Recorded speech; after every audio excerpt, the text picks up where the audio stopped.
נשים יקרות, יש לי בקשה אליכן, מכל הלב.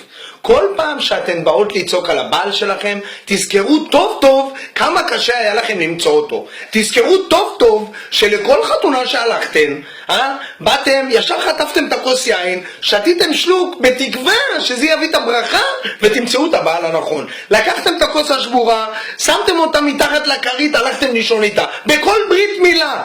באתם לסנדק, ביקשתם שהוא יברך אתכם, שיברך אתכם בשביל למצוא חתן. הלכתם לצפון, לקברי צדיקים, שמתם כל מיני צעיפים ומטפחות על עצים, ואמרתם, זה מה שיביא לי חתן. הלכתם למגדת עתידות, ביקשתם, תגידי, מתי אני אתחתן? מתי אני אתחתן? ביקשתם, התחננתם למצוא את החתן, עכשיו שהוא בא, את צועקת עליו? הלכתם לכל מיני סדנאות למציאת זוגיות, הלכתם לקואוצ'רים כאלה שאומרים לכם איך להתנהג בשביל למצוא זוגיות. אז עכשיו, שמצאת זוגיות, ויש לך בעל שאוהב אותך, את באה וצועקת עליו? אל תצעקו עלינו, אל תצעקו, תבואו. גם אם עושים משהו לא בסדר, תגידו, מאמי אני אוהבת אותך, אבל בבקשה, תפסיק, אני חיפשתי אותך בנרות, אני שמחה שאתה בא לי, אני חולה עליך, חולה.